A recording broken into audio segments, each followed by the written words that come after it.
talk. So how many of you are familiar with Virginia Cooperative Extension / users of Extension? Okay, well hopefully after today we can increase that number a little bit. So Virginia Cooperative Extension, we are a partnership amongst Virginia's land-grant universities, Virginia Tech and Virginia State. And essentially we are your liaison between the work that the researchers and other folks at the universities are doing, and then getting that information to you, to the general public. Most of the time, everything that we offer is, our information is free. Sometimes we charge for classes to like recoup costs and things for supplies, but essentially we are, we're state and a collaboration between state, federal, and local funded sources, and they pay for us as the agents, and then we are here to serve you all in a lot of different capacities.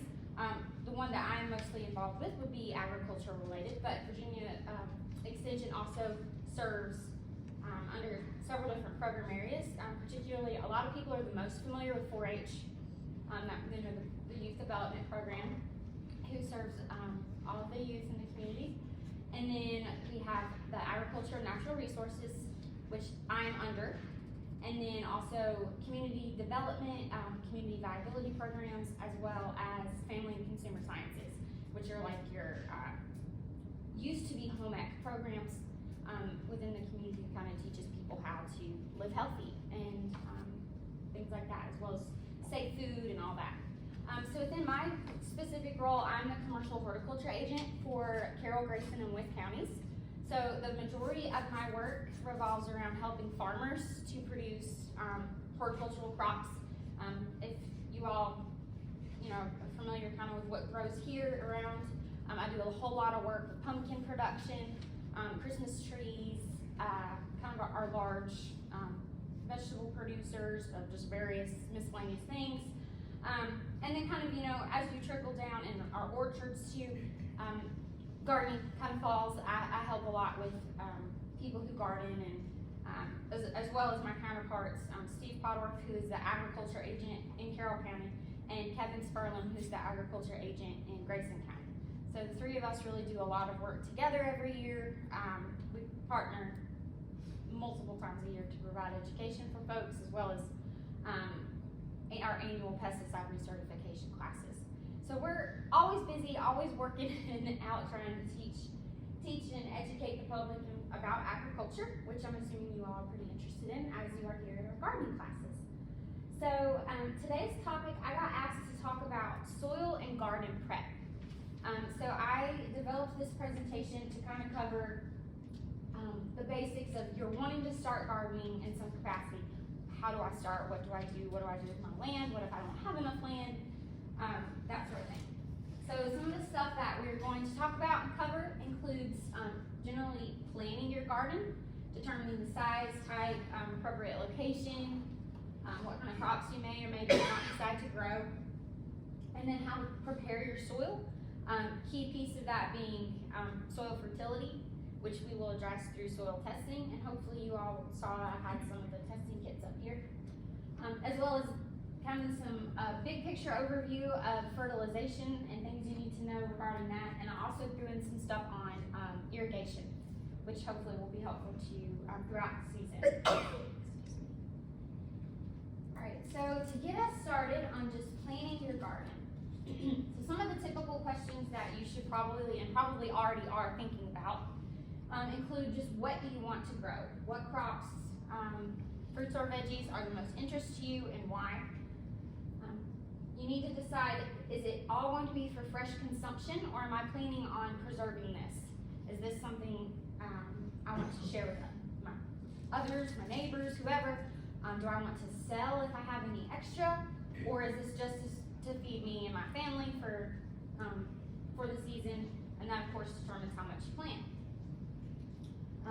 Third one that sometimes I think can be overlooked, in addition to who will benefit, is who's going to do the work. Sometimes, and especially like with me, grocery shopping or planning, maybe your eyes are a little bigger than your sign. Same deal with gardening. You don't want to start too big and then it take over and you not have enough capacity to look after it and do it well. So starting small might be a little bit better. How much time can you devote to your garden? So is this something you work full time and can only do this a little bit every day, maybe only on weekends, really getting to dig in there, or the inverse of that? Do you have a lot of time that you can devote and really get in there and be really intensive? How much space do you have available? Big key issue. Do you have a really big backyard that you're wanting to use?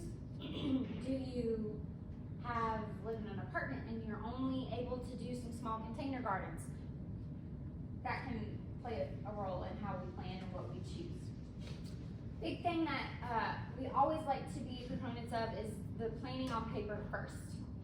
And it's really helpful if you're like me, you're as a visual person. I want to know where things are going to be laid out. I like to think about the crops that I want to grow and what will grow best in companionship with those, as far as, am I going to shade something out that doesn't need to be shaded with a taller plant? And this is especially critical if you're wanting to garden in the same actual physical location year after year. If you have a written down plan, you have something to look back on and make sure that we're following good crop rotation practices. And we'll go into that again in a little bit. But in general, vegetables, they like loose, well-drained soil with lots of sun. So you're looking at about 8 to 10 hours per day is kind of is ideal. And of course that differs for different crops, but in general, that's what we're trying to go for. And we are all well aware of the frost and issues that we have around here. So trying to avoid really low areas that we know are prone to frost or prone to maybe some of those earlier spring freezes is going to be very important.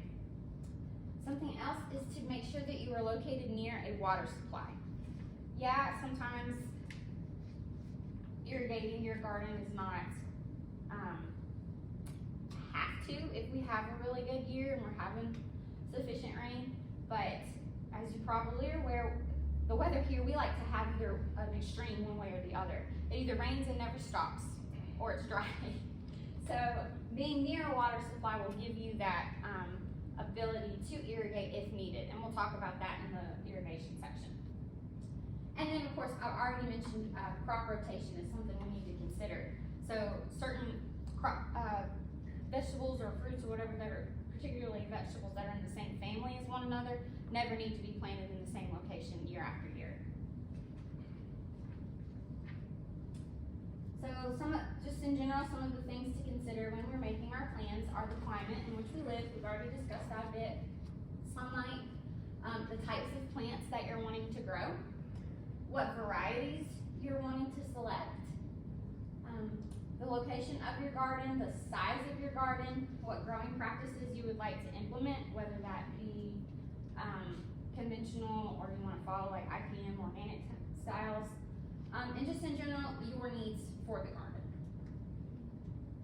And we're going to go through each of these individually. So there are crops that do better in different seasons. If you all shop locally, you probably are a little bit more aware of this than others. But here I've listed out some of the crops that do well kind of throughout early to late spring all the way through summer. So peas, onions, spinach, these can be kind of our earlier season crops where we have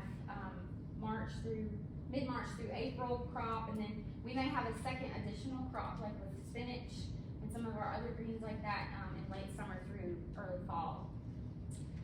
Lettuce can do well in the spring and fall seasons, and then if you had the ability to do some sort of a season extension tool like either row covers, or if you had a high tunnel or a mini little greenhouse or something, you can use that season extension and do lettuce well into the winter. Beets and turnips, late March, April. Our brassicas like cabbage and broccoli, and this also includes things like collards, kale, those cole crops. They can do well in a spring or a fall season. They do really well in the fall because the weather starts to cool down. It's pretty hard to do broccoli in the heat of the summer, but it can be done if you're careful with your harvest window and variety selection, but it is a little more difficult because it will bolt on us really quickly in heat here. Green beans and edamame, which is the edible soybean, May crops, sweet corn, really good throughout the summer, starting in May. We really hit sweet corn hard here about 4th of July, if my commercial growers do, and we'll have it throughout July, August, and September. And then eggplants and tomatoes late April and May. I have a question. Sure. You mean like putting the seeds in the ground? No, this would be when they are ready to be harvested. This is the for harvest. So Or we've got some planting and harvest dates, kind of a mix in here. One of your resources will actually tell us, and I'll walk through it with you, specifically when you can plant, and a lot of it depends on if you're starting from seed or if you're starting from transplant. So like with our cabbage and broccoli, we've got March and April as that's our transplant date. You would have to putting in the ground then. You would have to start those transplants like 2 months prior to that, like in February or January, depending on if you had season extension. So when and what to plant, this is that guide that I wanted to talk to you about. And hopefully you all grabbed one of these. This is a really excellent resource that talks about, first off, our hardiness zone, which, every place has one of these. And in general, where we're at, depending on if you live like further up into the mountains of Grayson County, potentially you're a little colder, but in general, we're looking at being in 6A here. And this guide will kind of show you, based on where you are, what your average last spring frost is and your first fall frost. So those frost dates are pretty critical because in general, if you're planting some of these warm season crops, like we're on the previous slide, prior to that middle of May date, you have a greater risk of frost damage. And then just having the understanding that once we get past that October 5th through 15th range, you have the risk of a frost coming in and killing off your crops. So we've got that pretty good window really, or to get some really good crops grown. Now this chart then, as you flip through it, breaks down our planting and harvest dates based on which zone you're in. So if we are in 6B, which the majority of us will be unless you're in the higher elevations. If you're down in like the below the mountain Cana-ish area, you could be in 7A, that's why a lot of our orchards are down there. They do better in the warmer weather below the mountain. But in general, we're all 6B. So if you look at page 3 on your little packet, it shows us not an exhaustive list, but a pretty good list of a lot of different crops that may be of interest to you in your garden. And it will tell you with a little either an X or a 0 or a pound sign, when are the best times to plant, when are the best times to where you'll likely be harvesting that crop, and there even may be some overlap. It also will tell us if it's recommended to do it by transplanting or direct seeding. And so let's just look at, if we look at the very first one as an example, just look at asparagus. We have the little asterisk beside of it, which means that do not harvest in first year, is what those 3 asterisks mean, if you can look at the notes below that. But in subsequent years, you would then look at, alright, so I can plant starting around March 25th. I can plant for a couple of weeks. then I'm going to have my harvest starting around probably coming in heavy around the middle of May. And I'll be able to harvest that up to about July 5th until that crop kind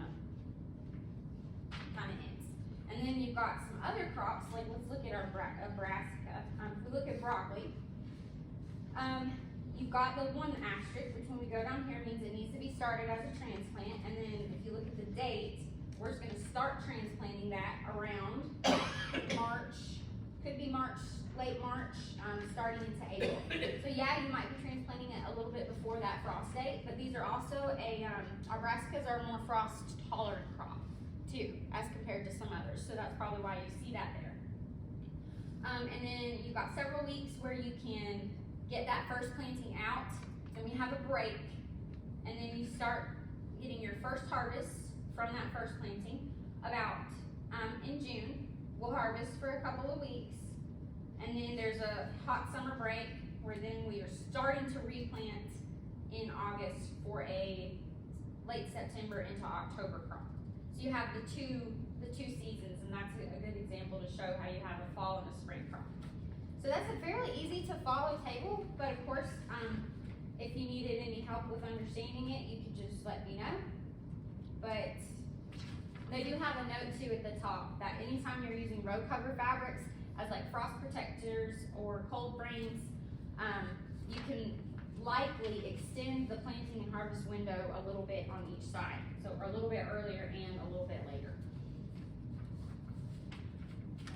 Very, very helpful resource.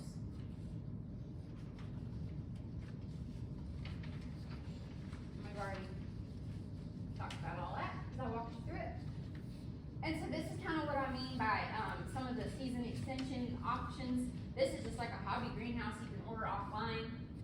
But this picture on the left is what we call, it's a high tunnel, which just, if you're not familiar, it's like a greenhouse, but it's a passive system. So the temperature inside is completely controlled by raising and lowering the side curtains.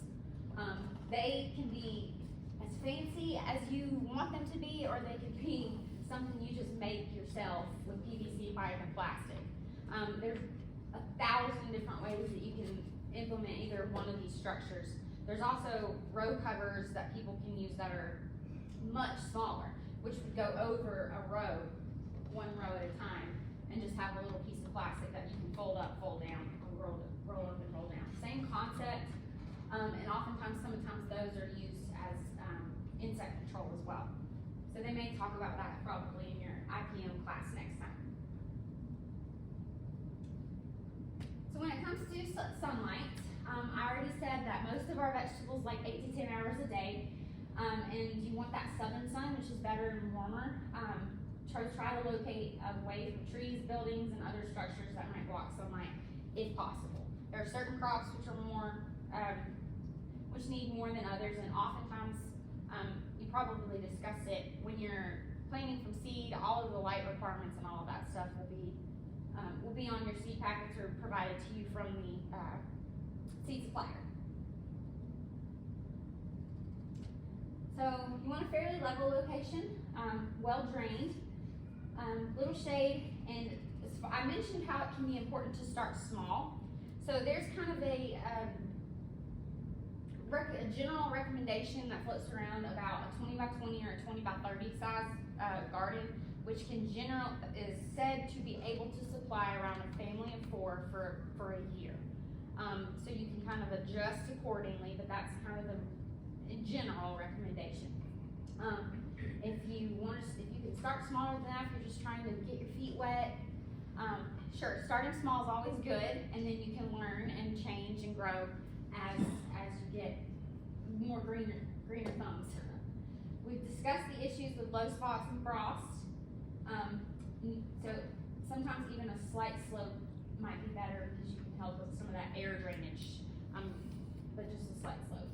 Near water, and if you have no suitable areas, there's still lots of options to do container gardening or raised beds, which can still give you a lot of good produce with a much smaller surface area. And I did see that she printed off some of the Virginia Extension resource that I failed to. So make sure if you want this, you grab it. But it's vegetable gardening in containers, which is a really good. I do have maybe a handful of pictures, but this is awesome because one consideration with this that is super important for you to realize is if you're going to grow in container, you can't just go grab soil out of your backyard or just general soil to put in these containers. Our clay content's too high. You're not going to have good enough drainage, so you do need a different media for growing in raised beds or actual containers. There is a method where you can just like make mounds. Like let's say you don't have the best drainage in your garden, but you still want to grow outside in the in-ground. Kind of making soil mounds can be an option. It's still, which can improve drainage, but is similar to like the raised bed system, sort of. So rows, growing in a traditional row garden might be better for you if you are interested in trying to actually use like equipment. Like let's say you've got a small utility tractor, you've got a tiller, and you want to go out there and start using that. Growing in beds, like I said, where you make the mounds and things, might be a better use of space. There's a resource that I'll be sure that I email out to you all that gave me your email on intensive vegetable gardening, or like square foot gardening, which is very different than the typical like just making rows like we normally think. It's trying to utilize every single piece of the garden that we possibly can. So you are really paying close attention to the layout and what's beside what and how and what's going to replace what over the season, and there's a little more thought that goes into that intensive system. I already mentioned that the south-facing slopes are warmer and why we want to avoid frosty areas and shade. A raised bed system is usually made out of wood, but it doesn't always have to be. Sometimes they can be metal. My mom and dad use cattle feeding troughs like they buy at the feed store, and that works well. They just drill holes in the bottom so that you can have some water drainage, and they're portable that way. They can literally move them around if they need to. You can do the hills or mounding of dirt, as I've already said. Your plants are more accessible. This is really popular oftentimes when you are more concerned about, it hurts me, I don't want to be bent over all the time. It's easier, physically to have them raised up a little bit for obvious reasons. Also, the soil warms up quicker. Makes a lot of sense. You have more sides and more sunlight that can get to it.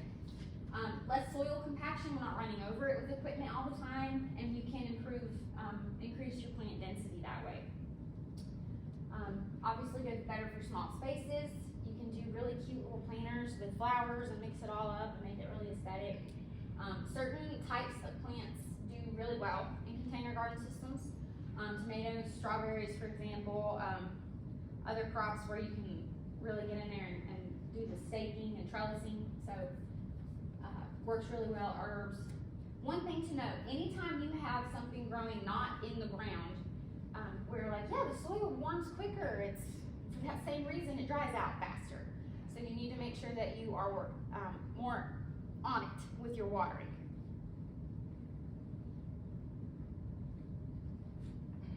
All right, so now into kind of the soil prep. So slogan we love with Extension is don't guess, soil test. So there's no true way to know what nutrients and what quality of your soil you have unless you get it tested.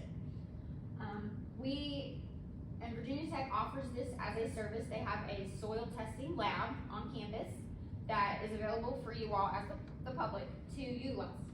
You can get your soil tested for $10 with which is a routine test, which gives us our soil pH and general nutrient levels. There's an additional add-on you can select, which will give you just a straight result of how much organic matter is in your soil. And then if you're concerned about soluble salts or having fertilizer salts be too high, which can damage your crops, that's additional add-on, but in general, first time you can just do a routine soil test for $10. You send that up to Virginia Tech. Typically, if it's not like crazy super busy at the lab, you should get a result back sometimes a week. I would say 2 at the max, and they can either generally they send those by email, but we will also receive a copy at there's a database where we can look up everybody's soil tests too, as long as it comes out, as long as we know your name and when the test was done, we can look it up. And so if you had questions, you got mailed, you received your results and you're like, this is like foreign language to me, I don't understand anything this is saying, call us and we'll walk you through. But in general, they'll test it and they'll tell you their recommendation for what fertilizers to use and how much. So it's a pretty simple process. So we mainly are concerned with soil pH, and the reason being for that is the pH is what determines if the nutrients are available to the plant. So you can have lots of fertilizer in there and good nutrients in your soil, but if your pH is off, it's not available. And I have a graph coming up soon that is a really good way to help visualize what I'm saying. So if your soil is too low, they may recommend lime to raise that up, meaning to make it a little bit more acidic. There are certain crops though where we want a lower pH. Blueberries is one example that loves pH to be low, like in the 4s, where in general our vegetable production needs to be about 6 to 7, 6.5 being kind of ideal. So your soil test is going to tell you what that pH is, and it's going to give you a recommendation to fix it. And then of course you can always call us at the office too. Organic matter is another important thing related to soil, because it is what improves just the soil structure, the way for the soil to breathe, the way for the water to pass through, can give us less erosion and moisture retention. So some of the ways that you can increase the organic matter, and it's a lot easier for garden scales to do this than it would be, for a commercial farm, for obvious reasons. So you can get in there and really get some good compost material in there, utilizing cover crops and green manures is kind of another terminology for that, where you might plant a cover crop to help retain your soil over the winter, but then when it comes time for preparing the soil for your garden in the spring, you can either kill off that cover crop or use it as a green manure and like till it down into it. So as it decomposes, it's providing some additional benefit to your garden. And then just any yard or household scrap kind of waste that you can maybe make that compost yourself. I caution on composting with manures really heavily because of food safety concerns. So I always want to recommend, if you're doing a composting, that you are following a scientific method to make it, especially if you're using raw manure, or you're purchasing it and it's already been treated in some manner. So they are able to give you a certificate of analysis saying, this has gone through a thermophilic process that has killed off the pathogens. You don't hear about it as much on smaller scales as you would, like if it were an outbreak in the news, because it's affecting less people, but that doesn't make it less important. You want your food that you're producing to be high quality and safe, especially for you and your family. So crop rotation, I mentioned this earlier, you don't want to plant vegetables that are in the same family, in the same location year after year. And that is mostly for an insect and disease issue. Because we will start to get resistance and build up in the soil of maybe some pathogens that are giving us some problems, and we definitely don't want that. So what I mean by the same family are crops that are, like I've mentioned brassicas numerous times. So that's like our whole crops, our cabbage, broccoli, collards, kale, things like that. Then you have your solanaceous crops like tomatoes, peppers, and then your cucurbits like squash, pumpkins, any kind of squash could all fall into that. And you just don't want to follow them year after year. And that's basically just good practice. And that's why that record keeping and that mapping of your garden is so important every year.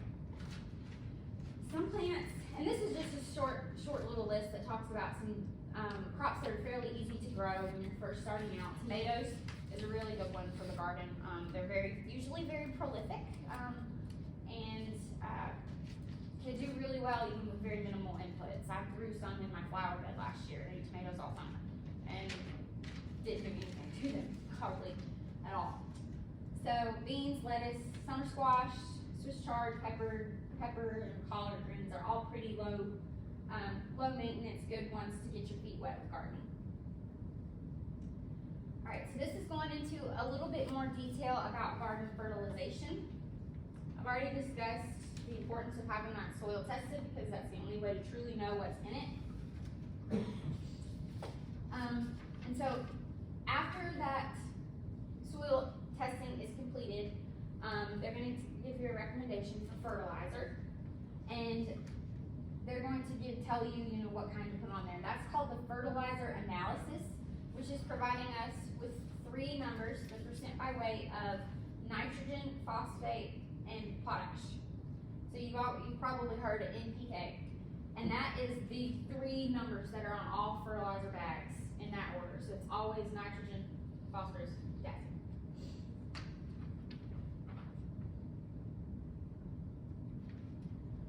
So this is the image I was telling you about that really helps to drive home why pH is so important. It's what determines the availability of the nutrient to the plant. And so we look at this chart and it will show us the optimum pH for maximum absorption of each of these nutrients. They're not always in line. So what you do is what they did to determine that is they think, where along this axis do I get the most absorption? So you see little absorption, and as it gets fatter, you're getting more. So they just kind of noticed, I'm getting the majority of these nutrients absorbed right here in the center of this graph. And that puts us at about 6 to 7. So hopefully you can see that. And then if we need to increase our pH, line recommendation will be added, and they will give you, in your recommendation, it will tell you how many pounds per whatever to add, and then you can just go to your farm supply store and get that. And I probably have it on the next slide. I do. But lime is not something that you can just throw out and it's going to give you an immediate response. It takes a few months to really get in there and do and adjust the pH appropriately. You're fine to go ahead and do your soil testing now, and you're in good shape. But just know for future planning, if you need to make any real, you've got a pH problem and you really need to make some adjustments to that, 6 months is a good recommendation. So get in there maybe in the fall before you're really trying to start your garden, and that way when you're doing these soil amendments, you are giving them enough time to really do what they need to do and to adjust that pH. And there are 2 types of lime. Both of them, in addition to the pH, they are going to be supplying calcium, and then dolomitic lime supplies magnesium as well. Just something to know. So the elements that we are looking at in a soil test include your macronutrients, which are the NPK, which is on that on all your fertilizer analysis. They need them in the largest quantity, so that's why we care about them kind of with priority. And they may need to be added annually, so they need them in large quantities. They use them in large quantities. The secondary macronutrients are usually sufficient kind of as they are, or as I already mentioned, they're added coincidentally with other materials. So when you're adding your lime, you're also supplying calcium. Some of our things like that. And then you have the micronutrients, and there are 7 of those, and they're needed in just very small quantities and usually something that's already there. And back on that nitrogen, so putting fertilizers out is really important, but you can also use too much. Too much fertilizer will give you that soluble salts issue. And then just something to note, nitrogen, for instance, is a fertilizer that really affects lush green plant growth. So throwing nitrogen at something when your soil test is not recommending it might give you really green, beautiful tomato plants with no fruit. So that's why doing what they say is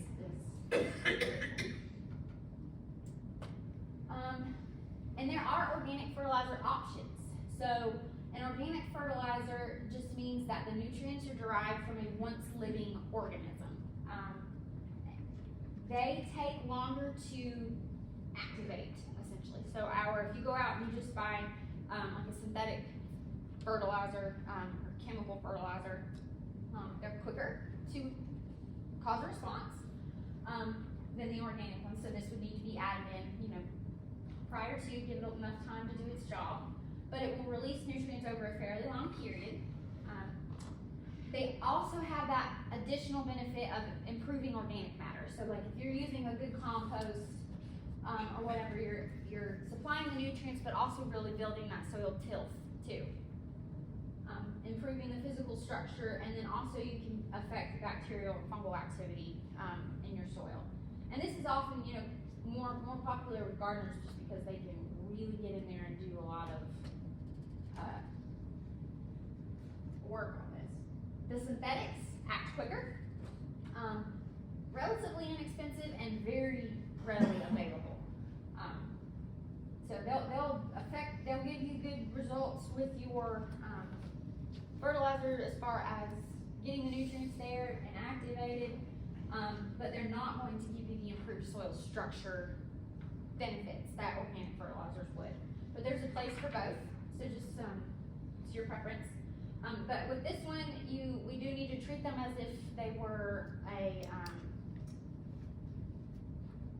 chemical, and then they're synthetic fertilizers, meaning that there are label directions. Do what the labels say, because you can burn, but you can burn with manure too. But making sure you're applying the appropriate amounts and as the label says. So just got this, I have this on there as an example. Common recommendation for veggies is 1 pound of 10-10-10 or 2 pounds of 5-10-5 per 100 feet. And so to break it down, the first number is the percentage by weight of nitrogen, so 10. The second is the percentage of phosphorus, and the third is the percentage of potassium. So 100 pounds of a 5-10-10 contains 5 pounds of nitrogen, 10 pounds of phosphorus, and 10 pounds of potassium. It's just a little bit of multiplication there. So I've already said it, but anytime you're applying nutrients that aren't needed, can likely cause more problems. So don't guess, soil test.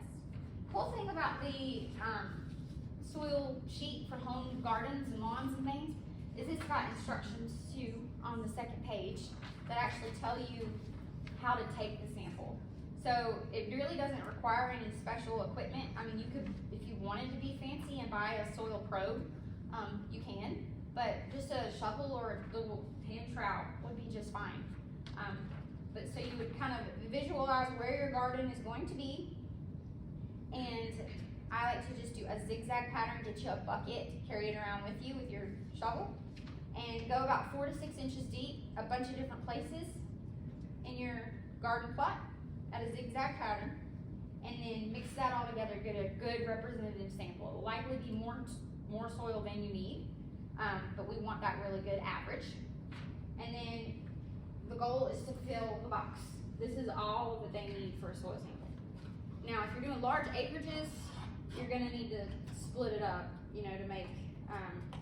make sure that it's an accurate representation, because as terrain changes and things, you may have very different soils. But for your garden plot, this is all they need. And the important thing to know as you fill out your soil sheet is that you need to give it a sample identification. You make that up yourself. It can just be whatever, numbers, letters, something that makes sense to you.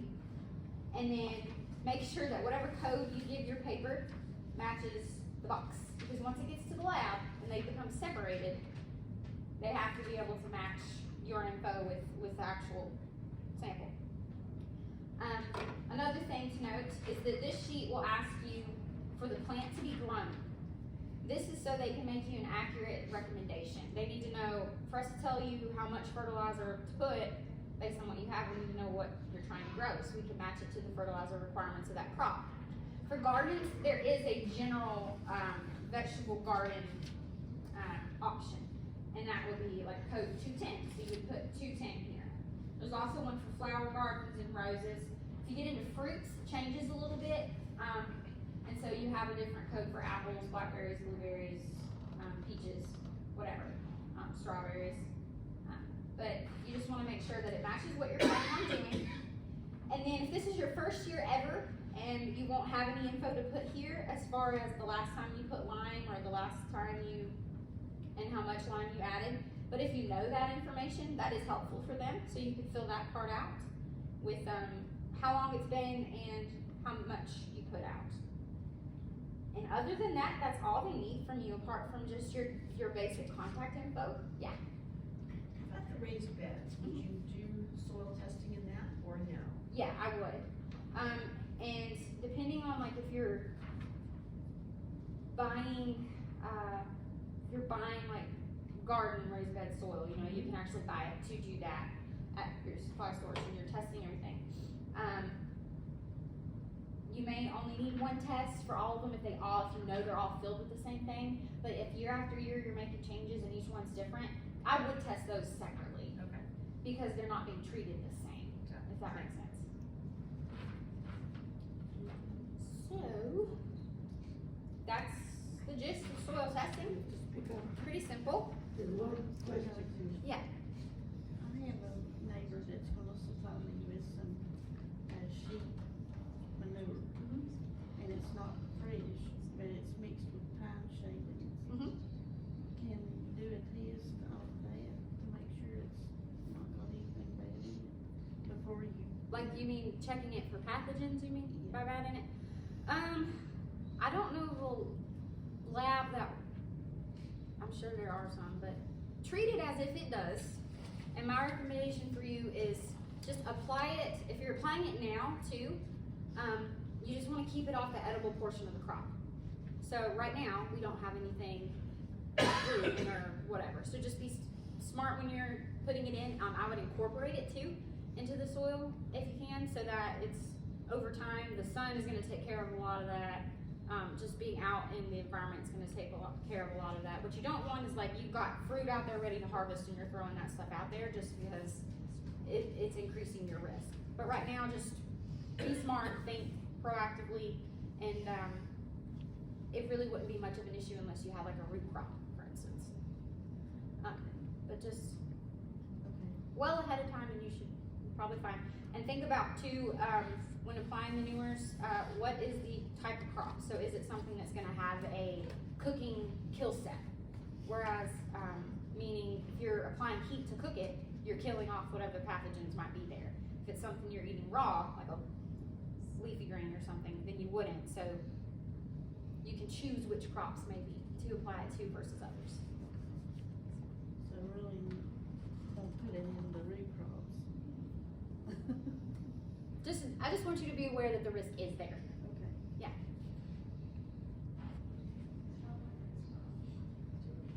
Alright. And there are different types of fertilizer formulations as well. So we've got the dry granulated ones, which are easy to spread. They're made to be user-friendly. Liquids, which are good because they can be diluted with water. So like, the Miracle-Gro things, you can hook into your hose and stuff. That's kind of that situation. The liquids are more often used like with transplant production or foliar feeding. And then you've got organic fertilizers that could become a liquid, like fish emulsions and liquid kelp. They're out there, they stink really bad, and they can clog things, so you just have to pay more close attention to that. But they are available and can all do a good job for you. And this just kind of breaks down the different ways in which fertilizers can be applied. I have a star beside broadcasting because that's typically what we do for a garden. It is what it sounds like. You're just spreading it evenly over the whole area. And then before planting, and then making sure that it gets incorporated a little bit, like 3 to 4 inches if you're tilling. That would be what you would do. Banding is where you apply it as a banded strip along the row. Foliar feeding is like if you were using a liquid Miracle Grow type thing and applying it, and you would expect it to be absorbed through the leaves. Starter solutions go like in your transplant water, and then side dressing, again, you're just going in there beside each plant and applying a little bit right beside the plant, just being careful not to let it burn it. So like sometimes if it too much touches the plant tissue, you'll notice a little bit of damage. Just be careful. And when you apply fertilizers, depends on your soil type, it depends on the level of crop productivity that's required, how much water you're applying, and then what fertilizer you're selecting.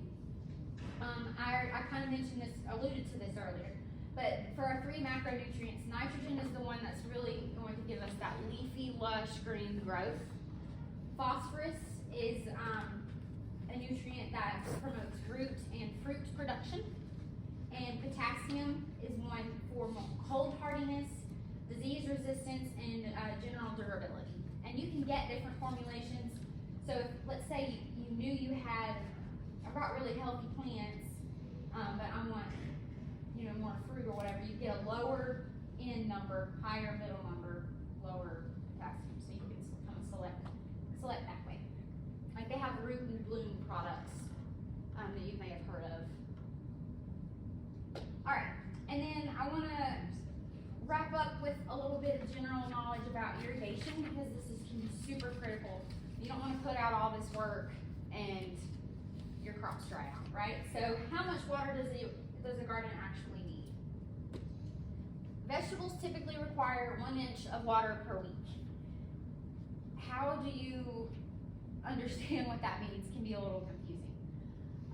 So I got a little bit of math here that can help to visualize what 1 inch per week really means, like how much do I put out to get 1 inch. So for 100 square feet, 1 inch of rain is 62 gallons. Tomatoes are going to have a higher watering requirement. They may be needing 2 inches. But one thing, some recommendations for you include keeping a rain gauge near your garden. And if you know you're not getting that 1 inch of rain per week, you can supplement. And it's so important to saturate that soil or media if you're doing containers where the roots are growing to a depth of 5 to 6 inches at each time.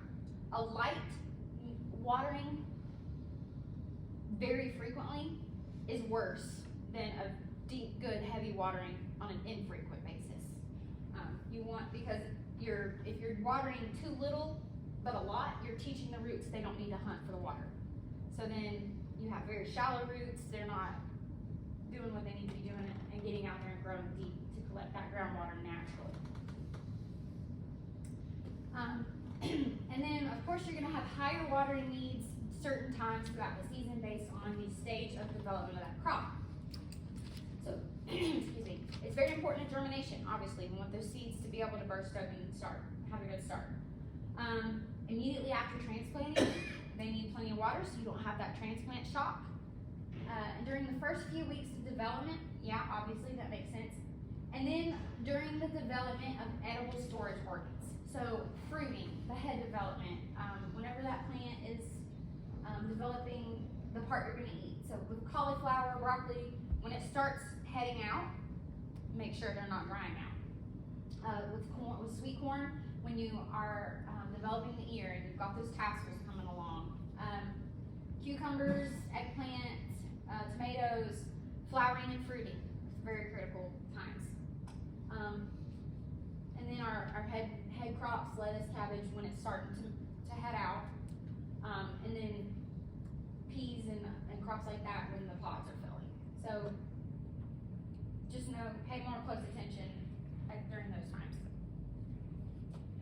So just to kind of try to sum up, I know this was a lot of stuff, but luckily we have basically everything that I've told you in handout form, so you can take it, refer back to it, call us if you need us, but it's so important to plan your garden ahead of time. Do so on paper, keep really good records of year after year of where you put what crop and how much, and then that way you know how to rotate. You know if a crop did terrible, maybe don't do that next year. Keep good records of what you're applying as far as fertilizers and pesticides and all that stuff. Because if your memory is anything like mine, I won't remember from the next week.